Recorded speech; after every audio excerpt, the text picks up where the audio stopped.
Hey guys, so today we are going to look at a couple of values when it comes to a couple of settings when it comes to using Photoshop. So if you look at the little, things we have levels, saturation, and threshold, and we'll talk about what that means and the various uses of it. So let's start off. I'm going to put a couple of little text box here. I've got an 8.5 by 14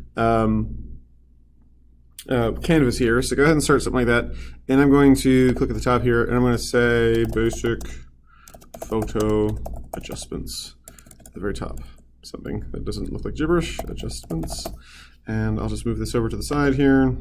I've got this actually, if I click on my T, I've got this actually aligned to the center, so aligned to the left, and like that, there's that. Okay, I'm just going to Alt and sort of drag it down with the move tool, hold down Shift to keep it lined up, and maybe shrink it down some, a little bit. And I'll just put my name. Here, press Enter. Whenever you resize things, you always have to confirm finalize your thing here. So, Mr. Bello.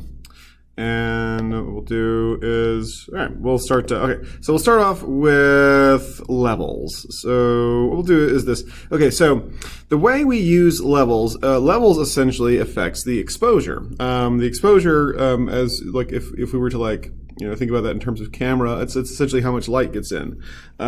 So there's several different ways of thinking about this. When you think about your camera taking a picture, you got to think about the fact that we've got all these megapixels that are being taken, and you've got a lot of data that's being stored within the pixel. Now, whenever you use the different sort of file formats, like different sort of sizes, for instance, we have the different kind of qualities, from the selection menu on the back of the camera.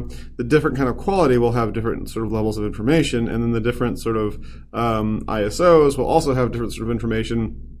And essentially, what you can do is have a photo that might not have quite as much color by virtue of there not being quite as much light. And you can use the sort of additional information that the sensor's picked up to kind of pull that color out.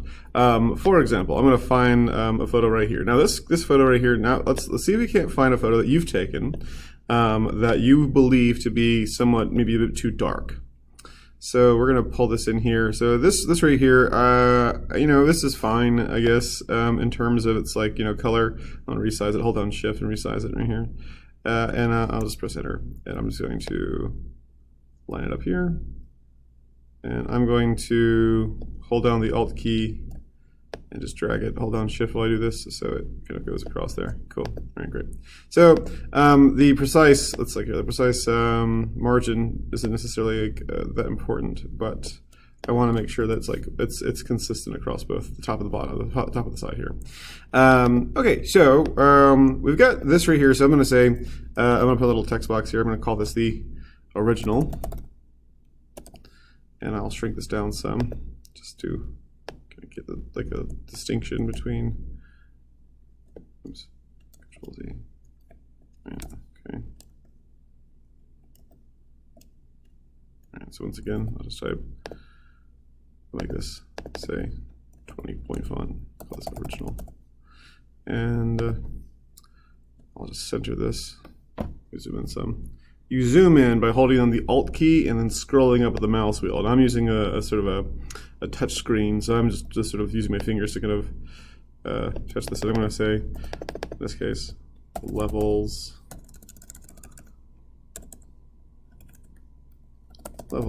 adjusted. Okay, so the way we go to our levels is essentially we select our little layer here, and we've got two ways of doing this. The first way is to simply, okay, so let me just real quick kind of point out here. If you look on this sort of layer menu, you'll notice that the text levels all have this little T icon, and then our photo icons, photo levels all have this little, what looks like a piece of paper with a little square kind of sitting on top of it.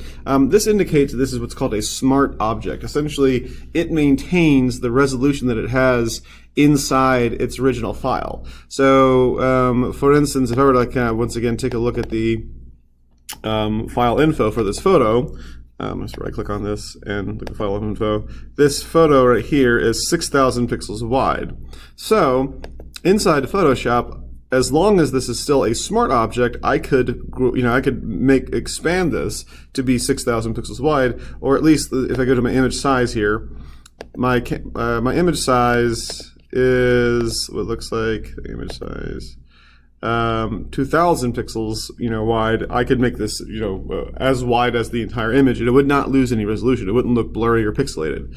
However, the moment that I change it from being a smart object to just like a normal object, what's called rasterizing object, then suddenly it loses all of its original resolution and kind of like takes on the resolution of what it is the moment you rasterized it. So, for example, this is a sort of, shall we say, let's take a look at how big this is. This is like, let's see, inches here. All right, that's okay. Control Z. Okay, no, never mind. I don't want this. Let's say we've got 4, we've got 8. So this is about 4 inches wide. If this is 4 inches wide and it's 300 pixels per inch, that means it's about 1,200 pixels. So compare that to 6,000 to 1,200. Suddenly now we've reduced this in size, and by virtue of that, reduced it in its sort of possible size. So the moment I rasterize this, then it's no longer, I can no longer sort of grow it out to its original size. So I'll go ahead and do that. I'm going to select this little copy here. So this copy right here, I'm going to right click on it, and I'm going to say rasterize layer. Right? Rasterize just basically means we're going to change it to a series of rows and columns of pixels. Okay, so with that done, we'll go over here to image, and we'll go to adjustments, and we'll go to levels. Okay, so what's great about this is that it has a little preview menu. So if this little preview box is not checked, then we can, the preview level was over here. So we're going to ignore the output levels for now, and we're going to concentrate on the input levels. And so we have, we'll have it just set the default. We'll have the channels set to RGB. We'll get into what that means. So we've got 3 different little sort of things we can move around. We've got our shadows, we've got our midtones, and we've got our highlights. Now watch what happens when I pull my shadows towards the center. All right, the shadows get more intense. Watch what happens when I pull my midtones towards my shadows. The picture gets a little brighter. Now watch what happens when I pull my midtones towards my highlights. The picture gets darker. So if I pull my midtones down towards my shadows, I can see that it's getting a bit brighter and a little easier to see. And then I'm going to pull this down some too, and say, for instance, now my highlights are getting... So basically, the highlights versus the midtones are essentially just a value of the level of white. So in this case, you look like the black here is 0, and white essentially is set to 255. As far as like, this is like the general RGB sort of like value. 0 is the least, and then 255 is the highest. So you can see there's very few in the way of like this kind of value of white in general. And if we pull it more towards the middle, we're actually seeing more of these things here. So I'm gonna pull this back to where it was before. I'm gonna pull this back to where it was before, right here in the middle. So here, let's actually cancel this. I'm gonna cancel that. I'm gonna go back here. I'm gonna go to image, adjustments, and levels. So I'll keep that like that was at 1. Okay, so what happens if I just pull my highlights all the way down? Notice that like as I pull my highlights down, my midtones go down as well. And you notice that things are getting kind of weird looking. The whites are getting way too white. This little like hit of light is getting way too bright. So we can't just adjust our highlights. We kind of have to do a bit of a mix. If I just do my midtones though, everything kind of gets a little blown out as well. We have to kind of make a little eye for it. So whatever you've got, whatever image you've got, see if you can't adjust your levels slightly by adjusting your midtones first, and then adjusting your highlights just to see if you can't get a little extra kind of lightness added to it. Again, we don't want it to get overexposed, so try not to get it overexposed. As soon as you're done, though, press OK, and then you'll see that happen there. Okay, so that's the levels. Let's take a look at the next one. I want to say it was saturation. Let's take a look here. Saturation. Okay, cool. So I'll grab another picture here, and I'm going to, let's get this one right here. This one's kind of, so saturation has to do with the intensity of your colors. Now, when you have, sometimes you'll have images or you'll have moments where you have, say for instance, like this, where it's mostly like sort of grays and sort of white tones, and you want to bring attention to some of the colors. So if you find like a picture that you think the colors, maybe by virtue of the fact that the ISO wasn't very high, or was way too high, you can kind of get this. Let's see if we can't get this sort of pulled out this way here. All right, and then let's make sure this is. All right, good, cool, great. All right, good. Okay, so as far as this goes, once again, I'm just going to drag this down. Oops, get my original here. All right, hold down Shift, drag this down, original, and then I'll just drag this across, hold down Shift with Alt held down. All right, and then I'll grab this right here. Levels adjusted. Hold down Shift and Alt at the same time. And then change this to saturation. Oops. Saturation adjusted. Let me see if I can center this here.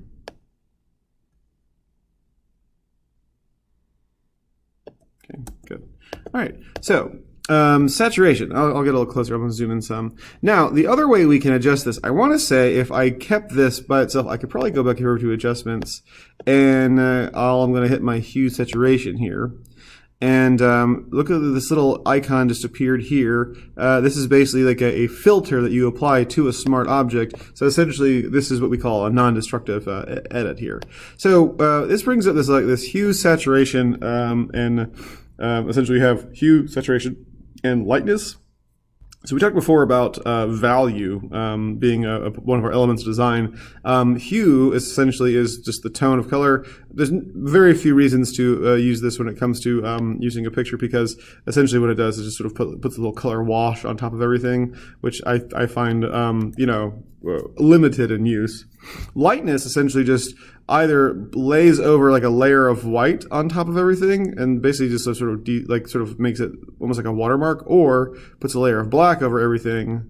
And again, limited in use. Not quite the same thing as using your levels. But I'm going to go back to my hue saturation here, and I'm just going to real quick raise the saturation up a little bit.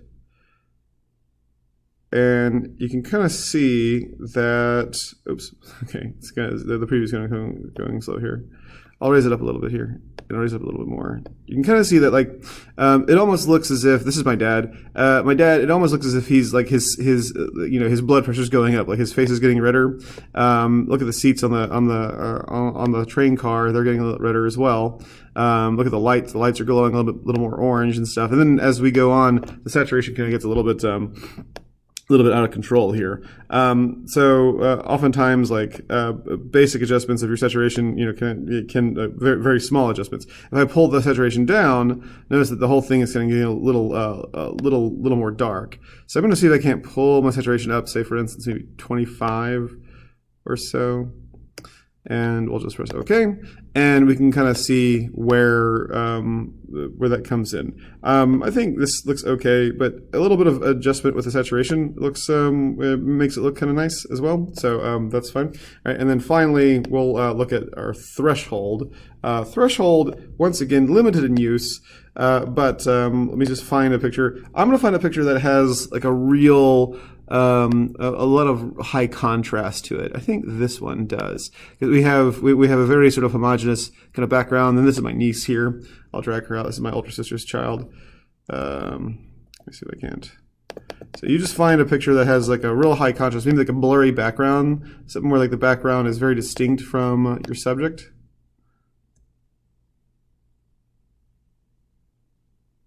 Okay, I got this little guide here. The way you get this guide, by the way, is you go to View and make sure that Rulers is checked. And by getting Rulers open, you can drag and move this around and stuff. So what I'll do is I'll just get this. I'll just click on this, click on Original, Copy. Let me get a little closer here. And I'll just hold down Alt and drag, and then hold down Shift to keep it lined up. You hold down Shift to constrain things, and then I'll. This needs to get a little bit smaller.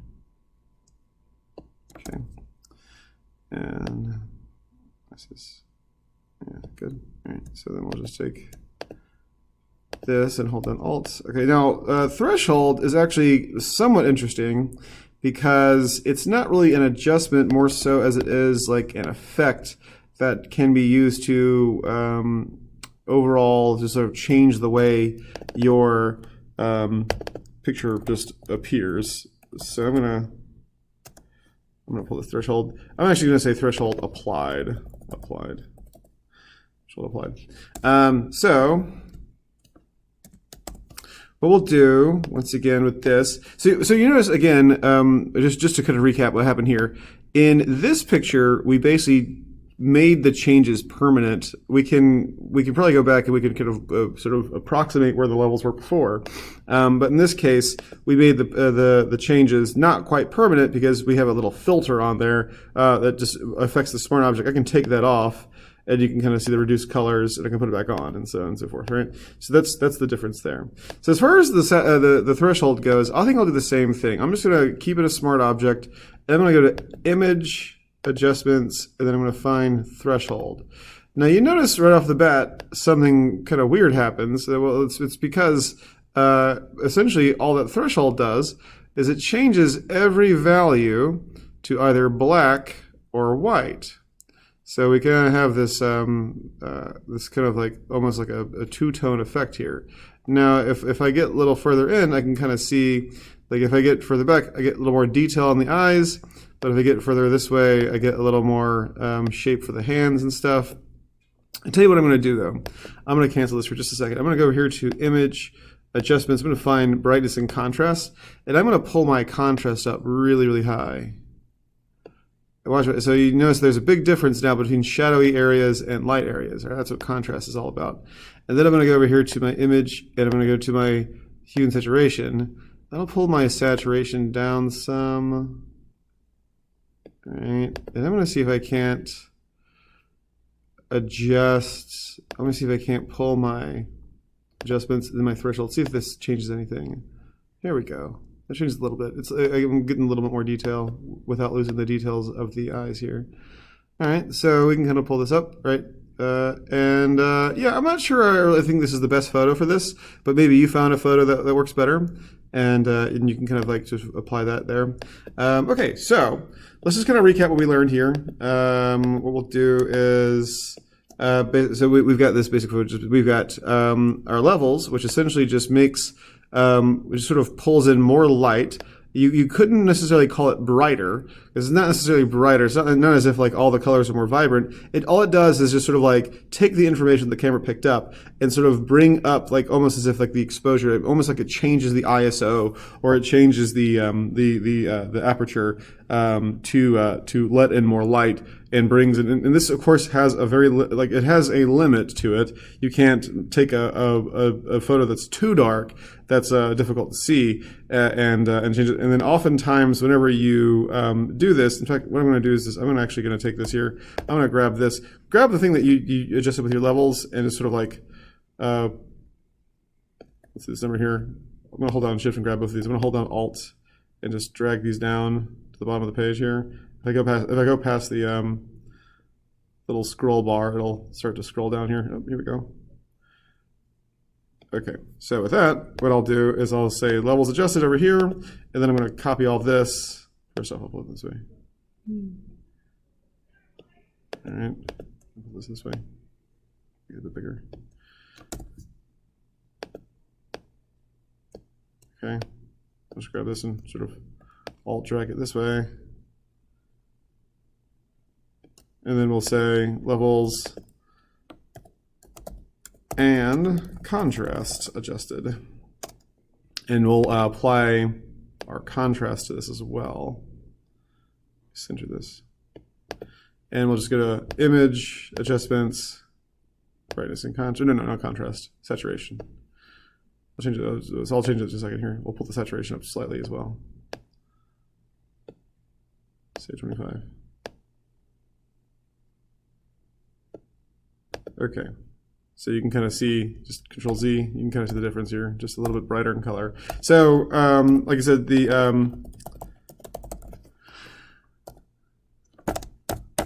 So the levels have a limited use in terms of making a bad photo good, but what they can do is make a good photo a little bit more in line with maybe what you're going for. Okay, so I guess it worked out that we had our thing here. So let's see if we can't make sure all these things are the same size. Oops. Let's pull this up a little bit.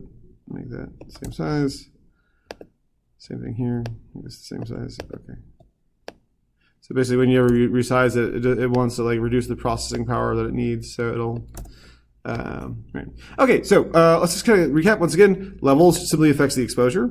Saturation affects the intensity of the color. The threshold basically just changes all of your sort of dark and light areas into either black or white. Essentially, it applies a threshold to what could be considered the dark area or the light area. And if you bring your threshold higher, more areas become black and fewer areas become white. If you pull your threshold down, if the threshold's lower, then fewer things become black and more things stay white. The higher your threshold, the more areas that are visible, in terms of the negative space, but the less detail you have. And case in point, the eyes here. So the eyes became like these sort of just totally dark spots instead of having like a vision of like the pupil and stuff. And then if you can combine your levels, that's the name of the game right there, is combining your levels here. So it's kind of difficult to see the difference here because the from this way, but if you get a little closer, you can kind of see that. Okay, so obviously you are going to choose your own photos that you're going to be using. Try to like pick and choose which one you are working with to make the most use of these various levels. And when you are done, file, save it as a PSD. Before we do anything else, I'll call this basic photo adjustments, and then we'll go to File, Save As, and we'll call this a JPEG. And I want you to turn in the JPEG. Make sure it's always the maximum file. So when I go over here to my pictures, and I find this guy, and I go to my file info, you can see it's a good solid 2,500 pixels across. That's what I'm looking for. I want to be able to see it in the browser very well. All right, well, cannot wait to see you guys produce. You happy creating? See you in class.